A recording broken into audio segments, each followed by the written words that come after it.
예도입니다. 51번째 미학 강좌 시작합니다. 주제는 현정과 부재고요. 예도의 클래스 넘치는 클래스의 차이를 느끼게 하는 고전의 서양 철학 고전을 토대로 한 미학의 역사뿐만 아니라 철학에서 어떻게 다루어지고 그 다음에 이런 것들을 바탕으로 예도의 체험적인 그러한 이야기들을 미학으로 풀어내는 그 강좌가 벌써 51번째에 도달했습니다, 여러분. 그래서 오늘 저녁에는 예도가 산책을 하면서 이 주제를 갖고 여러분들과 함께 깊이 있게 사유여행을 떠나도록 하겠습니다. 그래서 이 강좌 역시도 여러분들의 삶에 그죠 아주 풍성한 그러한 여러분들의 이야기로 다시 바꾸어서 듣는 그런 계기가 되었으면 하는 마음에서 이 강좌를 시작합니다. 좋아요 잊지 마시고요. 예도의 고전 강좌 그죠 클래스의 차이를 느끼고 그 고전의 깊은 곳에서 샘을 끌어내는 그러한 깊은 우물 맛을 아시는 분은 꼭 예도 TV를 후원해 주시고요. 오늘 또 정말 기쁜 마음으로 여러분들과 함께 사유여행을 떠납니다. 예도는 며칠 동안 어떤 계기가 되어서 우리 아버님이 목회를 했던 오늘 강좌에서 예도의 개인적인 거죠. 개인적인 이야기가 나가는 이 부분을 여러분들은 이해를 해주시고 그죠.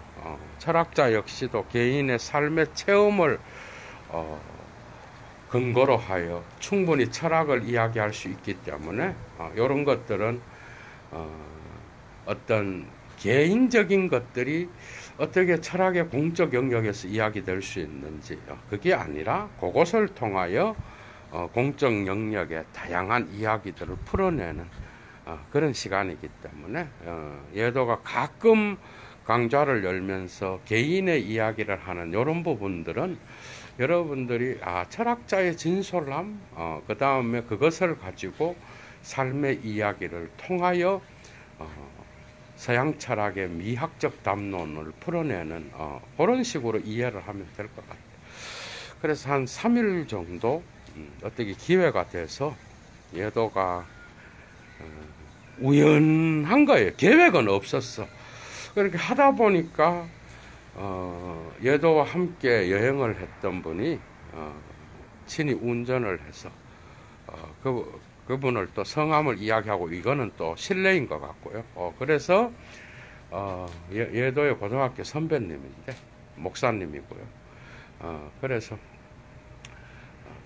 직접 20년 30년 만에 예도의 어린 시절에서 우리 아버님이 시골교회에서 목회를 했던 그런 장소들을 돌아보는 계기가 됐어요, 여러분. 예도가 그 과정에서 예도가 이 강좌를 해야 되겠다라고 생각하게 됐고요.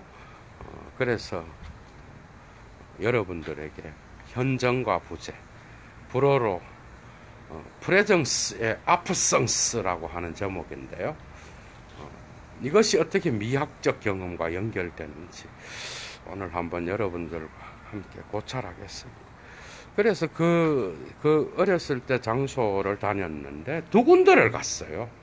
한 군데는 예도가 대학원을 다닐 때에 아버지가 계셨던 곳이었고 그래서 별 정이 없죠.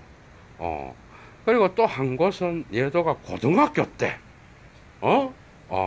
아버지에게 저항을 하고 그 교회에서 막 싸우고 이랬던 장소를 간 거예요. 거기서 한 7년을 목회를 하셨고 마지막에서는 한 10몇 년을 하셨는데 그 두 장소를 경험하면서 예도가 아버지의 목소리가 들려오는 듯한 그죠? 그런 경험을 했다고 여러분. 그런데 만약에 아버지가 예도의 아버지가 지난해 12월에 돌아가셨는데, 만약에 예도의 아버지가 안 돌아가셨다 지금, 그런데도 그 장소가 예도에게 그렇게 강렬한 의미를 주는 장소로 현존했을까 라고 생각했을 때 그건 아니라는 거예요. 그냥 뭐 지나치면서도 경상도 쪽으로 내려가면 지나치면서 저기가 뭐 어릴 때 있었던 곳이네, 쳐다보기도 싫었던 곳일 수도 있는 것이고, 그죠? 그런데 이번에는 아주 다르게 다가오더라고. 그래서 한 곳은 거의 한 30년 만에 방문을 한 곳이야, 여러분. 예도가 군대 가기 전에 엄마 아버지에게 큰절하고, 그죠? 훈련소로 가기 전에 대가리를 깎고, 그래도 고등학교 시절에 잠시 부모님과의 어떤 이별 아닌 이별을 했다가 대가리를 깎고 이제 큰절을 하면서 군대를 간다. 그때까지 예도가 살았던 장소예요. 그런데 아버지가 그 교회에서 직접 종을 치셨고, 그죠? 종탑이 그대로 있고, 그 다음에 아버지가 무릎을 꿇고 기도를 했던 그 장소가 지금도 그대로 내부 인테리어만 달라졌지 그대로 있었고, 그 다음에 예도의 엄마 아빠가 또 살았던 교회 옆에 사택이라 그러지. 저는 징글징글해서 가기도 싫었어 사실은. 그런데 그 장소가 다 그대로 있는데 내부 인테리어만 달라졌어. 근데 사택은 완전히 흔적조차도 없이 사라졌더라고요. 아주 큰 양옥집으로 졌더라고. 시골 교회도 역시 시대가 변하니까 달라지는구나 했습니다. 그래서 무엇보다 아버지, 엄마의 현존을 경험할 수 있었어요. 돈으로 얻을 수 없는 그런 경험을 예도가 했습니다. 이번 여름에 내려가서, 그죠? 그래서 아주 강렬하게 다가오는 그 뜨거운 아버지의 목소리, 그죠? 그 다음에 내 세부적으로 다 얘기를 못 합니다. 그건 역시도 또 다른 이야기이기 때문에 이야기는 못 하고요. 그리고 강하게 절규하는, 기도하시는 것을 좋아했어. 별 정치적 능력은 없는 그런 목사였는데, 시골교회 목사였는데, 무릎을 꿇고 기도를 하고, 그죠? 그런 방식으로 교회를 이끌어 갔던 사람이었다. 별 힘없는 그런 목사. 그래서 예도가 맨날 비아냥거리면서 거기에서 이제 아버지와 대립했던 그런 경험이 있어요. 그런 경험이 있는데, 무엇보다 종탑이 아주 강력한 어떤 그런 현존으로 다가오더라고. 종을 치는 그 아버지의 모습, 그죠? 새벽 예배에서 종을 치고, 예도가 가면은 보통 밤에 가서 자고 새벽에 나왔거든. 새벽에 나왔는데 새벽 예배 때 종 치는 모습을 가끔 보고 그랬거든. 그런 모습도 생각이 나고, 무엇보다도 교회 화장실도 푸세식이 수세식으로는 변했지만 모든 장소가, 화장실은 화장실, 특히 교회의 모습은 거의 그대로 있는 듯 했습니다, 여러분. 그러니까 그 장소가 나한테 강렬한 어떤 경험으로 다가오는 거예요. 강렬한 경험으로. 그래서 마음에 참 다양한 의미들이, 그죠? 예도의 머리를 스치면서 내 마음과 나의 어떤 기억 속에 현존하는, 나의 생각 속에 또 다른 아버지의 목소리와 또 다른 동일한 아버지의 목소리지만 다른 의미로 강력하게 다가오는 걸 경험했어요. 여기서 철학적 주제는 뭐예요? 그러니까 만약에 지금 아버지가 서울권에서 살아서 예도가 언제든지 방문하는 곳에 계셨다라고 한다면 그렇다고 한다면 과연 그 장소가 예도에게 그런 의미를 끼쳤을까? 전혀 아니라고 생각해요. 지금 아버지는 이 세상 사람이 아닌 거죠. 그죠? 아닌, 지금 없는 상태예요. 없는데 예도가 한 30년 전에 살았던 그 장소에 갔을 때 아버지의 현전이 강력하게 다가오는 거예요. 여러분, 제가 아버지한테 저항하고 또 아니다, 이런 부분은 아니다 라고 이야기하고 그래서 반항아로서 어떻게 살았고 이런 의미가 아닌 거예요. 그게 아니라 그냥 내 아버지의 현존으로서, 내 아버지의 모습으로서 나타나는 거예요. 내용이 중요한 게 아니에요.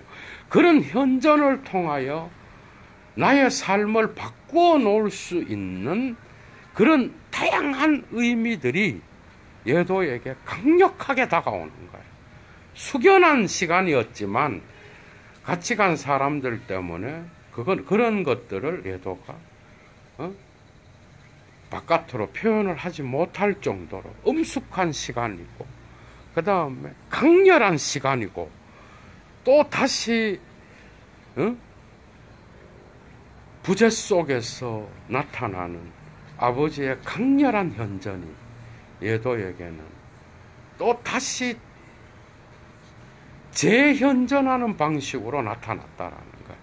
지금 없기 때문에 강렬하게 나타나는 그 장소, 여러분. 이게 이제 오늘의 철학적 주제의 핵심인 거예요. 이해가 되죠? 절대무는 신의 경지라든지 신의 영역에서 경험할 수 있는 경지죠. 예도는 절대무는, 그래서 우리는 그 영역에 가보지 않는 사람이기 때문에 그걸 이야기하는 것은, 지가 경험하지 않는 걸 이야기하는 건 사기꾼이죠. 그죠? 철학에서는 이야기합니다. 그 말로 백날 이야기해봐야 성의상학인 것이고, 예도의 미학에서는 그까지 나가지 않겠어요. 절대무는 인간은 경험할 수 없습니다. 인간은 그런 게 있다 그래도 그것은 인간의 영역이 아닌 거예요. 그러니까 예도에게 현전했던 어떤 또 다른 모습의 그런 아버지의 의미들처럼 또 다른 모습의 재현전은 언제나 한 번 있었던 것에 대한 부재의 경험인 거예요, 여러분. 이해가 돼요?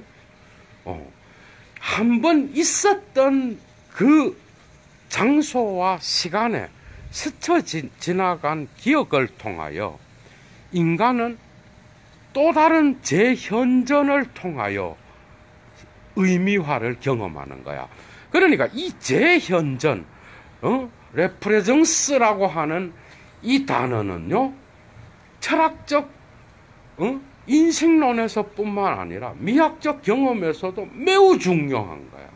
예술가들 역시도 이 재현전의 경험을 합니다, 여러분. 그런데 자기 자신의 작품을 통하여 경험하는 경우도 있지만, 이 재현전의 경험은 언제나 한번 프레정스 한 거를 레프레정스 하는 거예요. 맞죠? 얘도 여러분들 봐봐. 우리가 어렸을 때부터 단 한 번도 경험하지 않았던 그런 장소를 우리가 경험할 때는 그 장소가 지금까지 경험되었던 그런 경험의 근거 위에서 그 장소가 새로운 장소로서 나타나는 거야. 맞죠? 그러니까 절대무에 대한 경험은 인간은 불가능한 거예요. 모든 경험은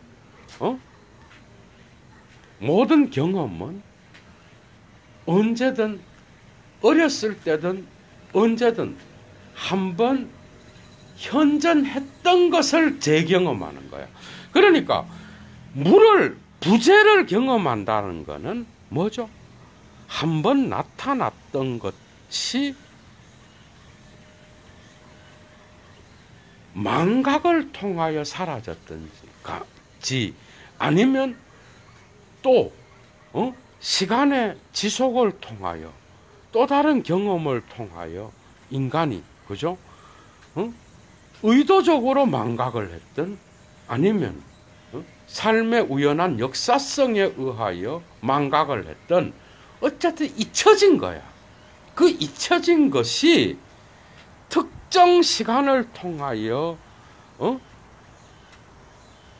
오랜 시간이 지난 이후에 그 장소에 갔을 때 거기에서 또 다른 새로운 경험으로서 인간에게 나타나는 거예요. 그러니까 이거는 얘도 자신의 독특한 경험이 아닙니다.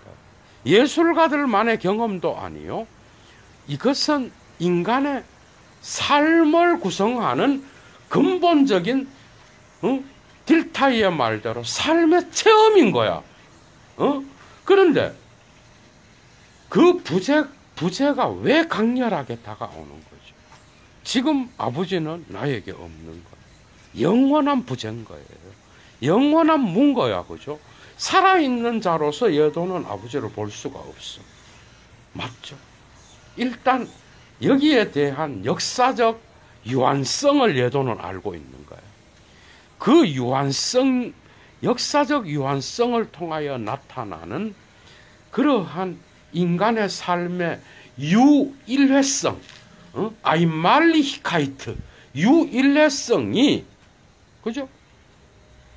얘도에게는 아버지의 부재를 통하여 그 아버지와 함께 살았던 그 장소가 강렬한 체험으로 다가오는 거예요. 이해가 돼요? 그러니까 이게 해석학적으로 보면은 뭐야? 해석학적으로 보면은 나에게 재현전된, 재해석된 그런 경험인 거예요. 그러니까 절대 무가 아니고 뭔가 있었던 것이 잠시 얘도가 다른 삶에서 삶의 부침에 빠져서 이리저리 살다가 또 다시 그 장소에 갔을 때 느껴지는 그러한 새로운 경험이긴 하지만 그 새로운 경험은 이미 있었던 것을 통하여 다시 나에게 재현존하는 거야. 맞죠? 그런데 뭐야? 내가 지금 아버지의 부재를 느끼면 느낄수록 그 현존은 더 강력하게 다가오는 거예요. 이해가 되죠? 이게 바로 인간의 삶의 경험, 인간의 삶의 행복을 느끼게 만드는, 인간의 삶에 이런 경험이 없다면 인간은 얼마나 몸이 건조하고, 그죠? 무색무취한 삶을 살겠어. 그러니까 이런 경험이 우리에게는 전부 다 하나씩 있는 거예요. 그러나 예도와 동일한 경험이 아니라 여러분들은 여러분들의 역사성에 대한, 여러분들 자신만이 갖고 있는 역사성에 대한 경험이겠지, 그죠? 이해가 되죠? 그게 그 경험은 다르게 나타나는 거예요. 그런데 모든 경험이 현존하는 거는 언제나 새로운 경험은 이미 있었던 역사성으로부터 나오는 거예요. 그래서 부재와 현존의 변증법은 데리다가 아니라 하이데거예요, 여러분. 하이데거로부터 나오는 거야. 니체는 또 다른 부재를 이야기하죠, 그죠? 그러니까 여러분들은 지금 나에게 없기 때문에 키에르케고르로 그런 거예요. 자기 자신 옆에 없는 레기나 올센의 현존. 그러나 없기 때문에 자기 자신에게 강렬하게 다가오는 그 현존을 경험한 거예요, 여러분. 그 경험은 여러분 어떤 경험이든 간에 인간에게는 엄청난 그러한 삶의 방향을 바꾸어 놓을 수 있는 경험으로 다가오는 거예요. 부재는 강렬할수록 현존의 강렬함은 강력해지는 거예요. 매 순간 다른 현존이겠지만, 그죠? 그래서 우리 말에도 그래. 나는 당신을 만나기를 고대합니다. 지금 없는 거예요. 나는 당신을 기다리고 있습니다. 지금 없는 거야. 지금 옆에 있는데 그런 소리 하는 사람은 없어. 그리고 나는 당신의 모든 것을 아끼고 당신을 지원할 것이고 당신이 옆에 있든 없든 나는 당신을 사랑할 것이다. 이런 고백들 역시 전부 다가 그죠? 전부 다가 어떤 경험이에요? 지금 나에게 부재한 상태에서 말하는 경험들인 거예요. 그죠? 언젠가 당신과 얼굴과 얼굴을 보면서 이야기할 날을 내가 고대합니다. 뭐야? 없기 때문에 현전에 대한 그러한 강렬함이 강력하게 다가오는 고백들인 거예요. 이해가 되죠? 이 미래에 대한 기다림. 이거는 그리스도교의 신학에서 강력하게 다가오는 그러한 종말론적인 대면을 연상시키는 거라고 볼 수 있어요. 이해가 되죠? 예술가의 체험으로 돌아갑니다, 여러분. 예술가들은 부재를 언제나 창조의 공간으로 만들어내는 자들이에요. 이건 예도는 확신합니다. 시인, 철학자, 그림 그리는 사람, 모든 예술가들은 지금 부재한 것을 현존화시키는 자들이야. 그런데 그 부재는 예술가들의 자신의 기억과 사유 속에는 들어있는 거예요. 그러니까 뭐야? 완전한 절대무가 아니라 지금 여기에 현존하지 않는 거야. 그러나 현존한 것을 제 사유를 통하여 부재를 현존으로 만드는 게 예술가인 거예요. 그게 예술가는 여러분 봐봐. 예도가 어떤 나무를 그린다고 합시다. 그러면 그 나무를 그릴 때 저 나무는 뭐야? 현존이에요. 그런데 저 나무를 토대로 하여 예술가들이 화폭에 옮기는 나무는 뭐야? 재현존이야. 그런데 그 중간에 뭐가 빠져 있어? 예술가의 예술성이 빠져 있는 거야. 예술성은 뭐야? 저 현존을 재현존으로 바꿀 수 있는 부재의 경험인 거예요. 뭔 말이죠? 저 나무와 예술가의 화폭에 옮겨진 나무는 달라요. 들레질을 안 끌어와도 돼. 맞죠? 다르다고. 다르기 때문에 뭐야? 그 예술가의 화폭에 옮겨진 그 나무는 새로운 시뮬라시옹으로서 새로운 출발을 하는 대상이 되는 거야. 보는 자로 하여금. 그런데 이미 있었던 것에 대한 재경험인 거야. 그런데 이 재경험을 할 때는 뭐죠? 중요한 게 뭐예요? 언제나 시뮬라시옹에 재출발을 한다라고 백날 얘기를 해도 가다모의 해석가를 그걸 끌어들이지 않을 수가 없는 거예요. 뭔 말이야? 그 나무를 볼 때에 자기 자신이 경험했던, 그죠? 그러니까 관람자들이 경험했던 역사성의 나무와 특정한 예술가의 나무는 언제나 재해석을 통하여 부재를 통과해야 돼. 그러니까 이 부재는 뭐야? 예술가의 그들의 창조적 공간인 거야. 새로 만들잖아. 그런데 새로 만드는데 아무리 모델을 해서 만든다고 하더라도 그 모델로 그대로 옮겨졌다고 하더라도 이것은 레프레젠타시옹이 아닌 거야. 그게 들레즈적으로 뭐야? 재현이 아니라 새로운 시작이고 새로운 창조라는 거야. 그러니까 예술가들이 그린 나무는 뭐죠? 시뮬라시옹이지만 그 시뮬라시옹은 그냥 그대로의 것을 재현존하는 게 아닌 거야. 여기서 가다모의 해석학과 만날 수 있는 초점이 있는 거예요. 맞죠? 모든 관람자는 자기 자신의 경험의 나무를 이 그림을 볼 때에 대입시키는 거예요. 언제나 대입시켜요. 언제나. 그러니까 특정 사물을 그림을 그리는 자 역시도 동일한 사물을 그리는 게 아니라 저 나무를 통하여, 실제 나무를 통하여 경험된 저 나무가 부재의 상태로 남으면서 예술가들의 창조력을 통하여 재생산되는 거야. 그게 부재의 자리에는 해석의 공간이 있는 거예요. 그 해석이 바로 뭐야? 새로운 경험을 할 수 있는 창조인 거예요. 그러니까 예도가, 아버지가 32년 전에 예도가 고등학교 때 목회를 했던 장소에 갔어. 집도 작고 교회도 작아. 인테리어도 새로 했고 사택은 양옥집으로 변했어, 여러분. 그리고 종탑은 그대로 있었어. 그래서 아버지가 거기서 종을 치는 모습이 생각이 났어. 예도에게 모든 경험이, 그 장소가 새로운 경험으로서 예도에게 현존해.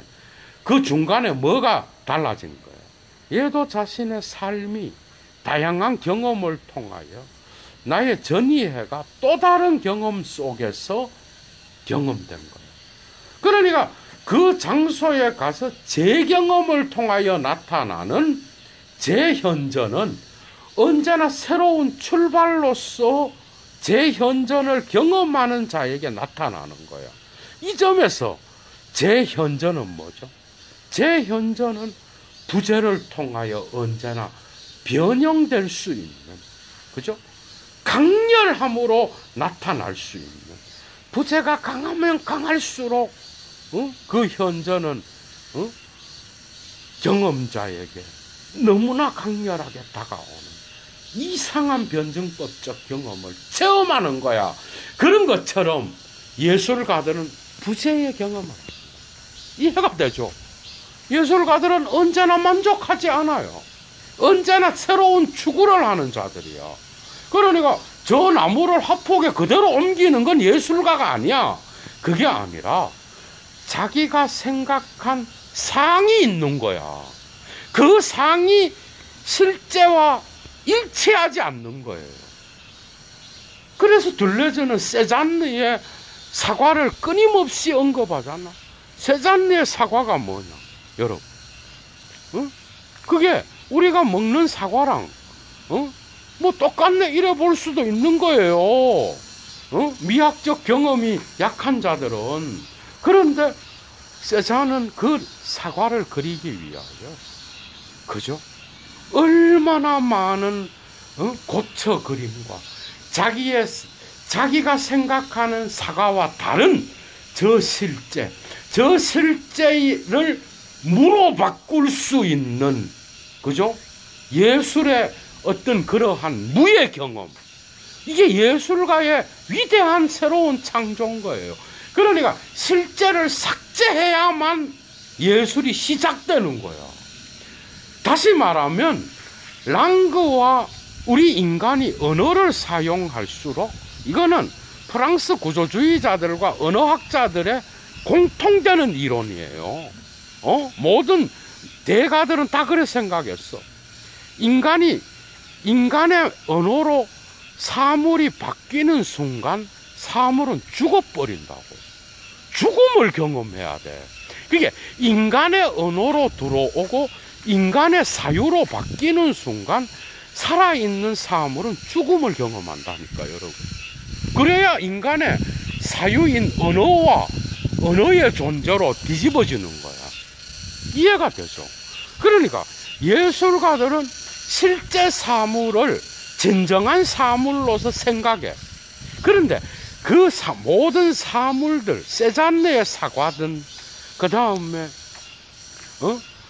다양한 예술가들의 어떤 그런 색깔들 있죠. 특히 고경의 어떤 그러한 타히티 섬에서 경험한 원주민들의 원색의 색깔, 그죠? 그런 것들, 그런 모든 체험들은 뭐야? 그 예술가가 실제를 그대로 그린 게 아니야. 전부 다가 뭐야? 그 실제를 또다시 해석한 거예요. 그러니까, 그런데 그 해석을 들레즈 이전의 철학에서는 재현으로 본 거야. 그 누구 때문에 그래? 플라톤 때문에 그래야 된 거야. 그러니까 예술가들은 뭐야? 이 세계의 이데아의 세계를 모방한 이 세계를 또다시 모방하는 자들이야. 그래서 모방의 모방으로 갖고 아리스토텔레스가 이것을 시학에서 모방 자체에 대한 위대성을 미메시스 이론으로 바꿔놓으면서 또 다른 예술의 경험이 나타나게 됐지만 모방은 재현이 아닌 거예요. 똑같은 것은 우리에게 다시 나타날 수 없는 거예요, 여러분. 그러니까 들레즈의 철학이 하이데거, 가다머, 리게르라인의 해석학과 다르다고 생각하는 사람이 많아요. 그런데 고수 정도 정말 공부 1차 자료 텍스트를 씨름을 하고 정말 어느 정도의 정점에 오른 자들에게 볼 때는 그 공간이 해석의 공간이에요. 모든 부재를 통과하지 않는 재현전은 없는 거야. 그게 부재 플러스 재현전은 뭐야? 언제나 재현, 표상, 레프레젠타시옹이 아니라고. 이해가 돼? 레프레젠테이션이 아니라고. 그냥 첫 번째 실제가 대가리 속에 상으로만 나타나는 그런 직접적 이꼬르가 아니라고. 들레즈가 여기에 대하여 의미의 논리에서 이야기하려고 했던 게 이런 이야기들이잖아, 그죠? 그럼 뭐야? 예도가 경험한 아버지에 대한 경험은 뭐야? 예도가 지금까지 역사 속에서 봤던 아버지의 상이 있겠죠? 그런데 예도에게 다시 그 장소에서 부재를 통하여 재현전된 예도의 아버지는 뭐예요? 예도라고 하는 예술가, 예도라고 하는 그 예술적 인식을 통하여 변화를 겪은 아버지입니다. 근데 그 아버지가 다르냐? 아니요. 동일한 아버지인가요? 그럼 뭐가 바뀐 거예요? 그 아버지에 대한 체험이 바뀐 거예요. 예도가 어렸을 때 봤을 때 아버지는 이런 모습이었다. 약하고, 정말, 시골만 쫓아다니고, 별로 능력이 없고, 그러나, 신앙 하나로, 자식들이 볼 때는 뭔가, 경제적인 그러한, 부유함을 주지 못하고, 그래서 언제든지, 집에 가려고 그러면, 꼭 시내에서 또 한 번 시골로 가는 버스를 하루에 몇 번 다니지도 않는 버스를 또 타야 되는 이런 불편한 아버지였다라는 거예요, 여러분. 그런데 지금 나에게 다시 그 장소에서 현존한 아버지는 성스러운 아버지였어요. 그게 거룩한 성스러운 경험으로서 예도에게 다가온 거예요. 말로 표현할 수가 없어요, 여러분. 이런 경험들이 미학적 경험입니다, 여러분. 그러니까 예술가들은 언제나 실제 속에서 부재를 보는 자들이야. 이해가 돼요? 실제를 죽여서 예술가들의 창조적 능력을 통하여 재현될 때는 그 실제는 다른 사물로서 나타나는 거야. 이해가 되죠? 그래서 재현이 아니라 언제나 예술가들을 통하여 나타나는 건 새로운 출발이자 새로운 제로점이자 새로운 시작인 거예요, 여러분. 그런데 이게 하이데거랑 다르냐? 안 그래요, 여러분. 안 그렇다니까. 가다모나 리게르하고 다르냐? 아니라고. 예술에, 그러니까 이들 역시도 재현은 뭐야? 언제든지 레피규레이션이라고 그러죠. 빅게르의 이야기에서 세 번째 이야기로 피규레이션, 그 다음에 레피규레이션은 또 다른 이야기를 하는 거라고. 그러니까 해석자의 경험은 언제나 새로운 시작을 말하는 거예요. 빅게르한테서도 해석학은 새로운 경험인 거야. 그런데 그 새로운 경험은 역사적 실제가 부재했을 때 강렬하게 다가와요. 대부분. 그래서 여러분들 봐봐. 연애할 때도 애인이 군대를 가. 먼 곳을 가. 그런데 너무 사랑해. 그런데 지금 여기 없는 거야. 이해가 돼요? 여기 부재해 있는 거야. 그러니까 부재하니까 편지에다 대고 막 써대면서 사랑한다고 그러고 막 이러는 거야. 그런데 뭐죠? 그 전에 그 사람과의 현존의 경험이 없으면 그 부재의 경험이 없는 거예요. 맞죠? 그 현존의 경험이 있었기 때문에 그 부재가 강렬하게 다가오는 거야. 그런데 뭐 오늘날은 무슨 뭐죠? 여러분들도 잘 알다시피 오늘날은 무슨 뭐 인터넷으로서 사람들을 실제로도 만나지 않고 이래가 사기당하는 사람도 있더라고. 어리석게. 그런데 어쨌든 그 모든 경험은 뭐야? 새로운 현존의 경험인 거야. 그런데 그 특정한 부재의 경험은 뭐죠? 애인이 지금 군대 갔어. 여기 없어. 그러니까 있으면 좋겠어. 그러니까 강렬함이 일어나는 거예요. 없기 때문에 또 다른 현존을 통하여 그 사람에게 우상으로 다가오는 거예요. 우상이 별게 아니야. 우상은 우리가 어디서든 경험하는 거예요. 연예인 뭐 유명한 자 10만 우상이 되는 게 아니야. 우리의 재현존의 경험은 대부분이 이런 경험이에요. 이해가 돼요? 이미 한 번 봤어. 지 혼자 막 생각해. 부재할 때. 지 혼자 막 역사성을 만들어. 이 부재를 예술가들은 예술 작품으로 만들잖아. 인간들은 어떤 현존을 보고 지 혼자 막 상상해. 그러니까 실제와 거리가 일어나. 근데 이거는 자연스러운 거야. 모든 인식은 이러한 거리를 가질 수밖에 없는 거예요. 그건 인간의 어떤 그러한 경험이 그런 경험인 거야, 다가. 이해가 되죠? 그래서 그 사람과 같이 데이트를 할 때 소중하다고 생각 안 했는데 지금 없는 거야.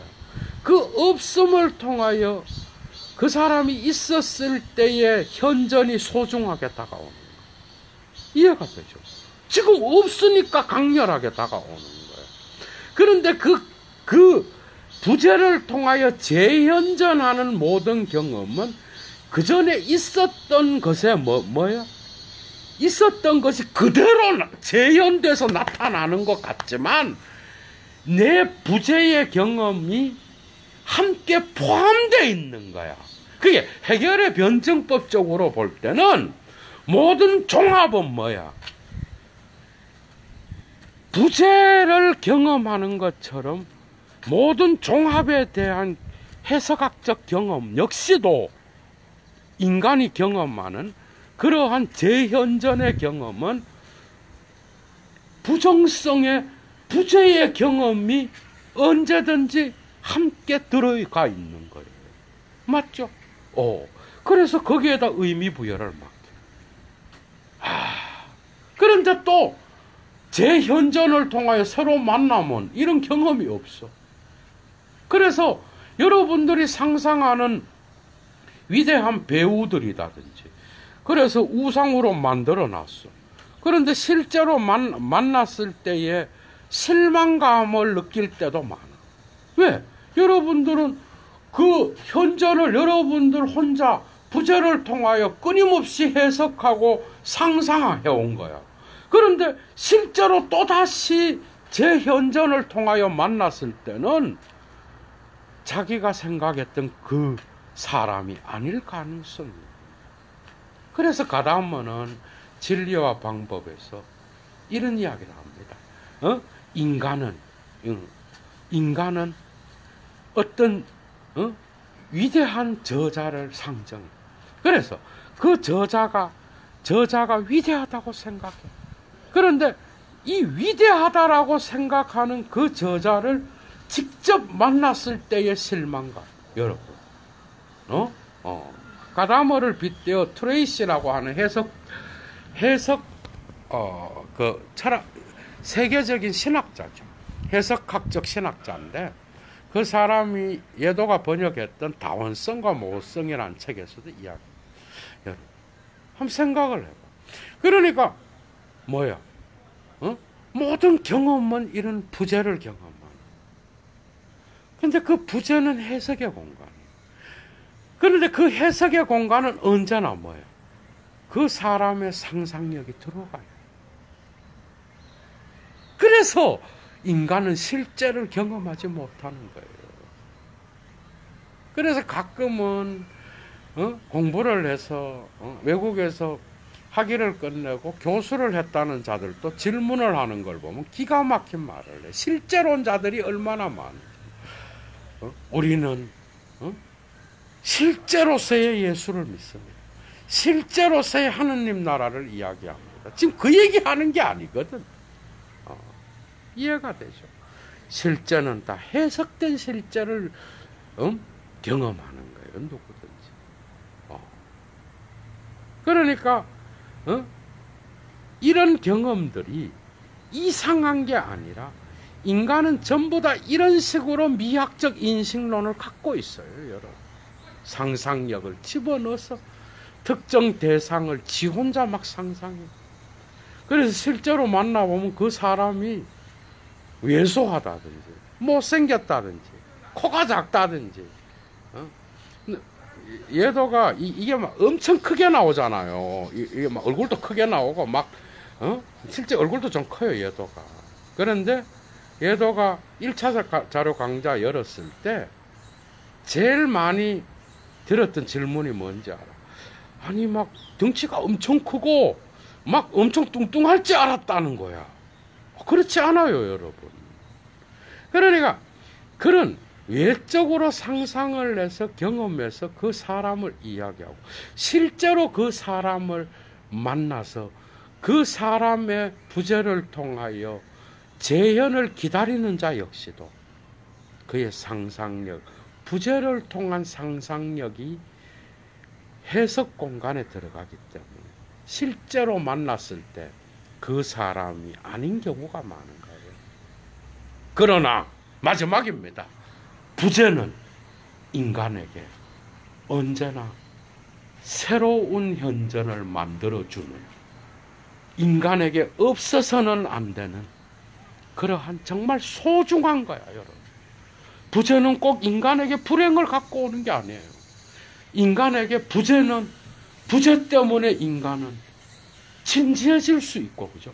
부재 때문에 인간은, 그죠?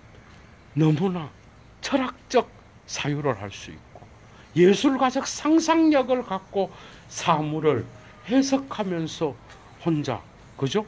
뭔가 상을 만들어가고, 그죠? 자기 자신의 삶을 이런 방식으로 수놓는 거야, 누구든지. 그래서 부재와 현재는 끊임없는 변증법적 운동을 통하여 인간이 죽을 때까지 경험할 수밖에 없는 그런 경험인 거예요. 모든 종이 같습니다. 교회의 종은 옛날에 있었어요. 오늘날 현대 21세기 사회 속에서는 다 사라졌어.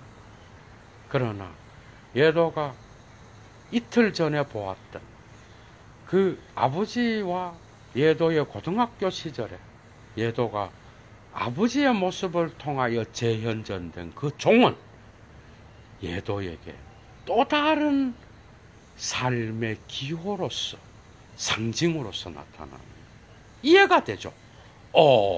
그 경험이 없다면 여러분들 역시도 그런 경험이 다 있지만 그런 것들을 해석하지 못하고 다 자본주의 사회 속에서 헛된 것으로 생각하는 거예요. 그래서 그냥 돈 되는 것만 다 하다가 옆차기를 하다 죽는 거예요. 이런 소중한 경험들이 다 있는 거예요. 자기 상징이 있는 거예요, 여러분. 이해가 되죠? 그 상징을 여러분들은 다 갖고 있는 거예요. 그건 언제나 부재를 통하여 경험된 상징이에요, 여러분.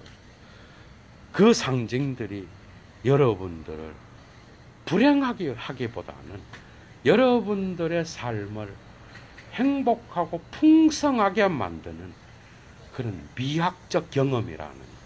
여러분들 꼭 기억하시기 바랍니다. 예도는 물러갑니다, 여러분. 주스.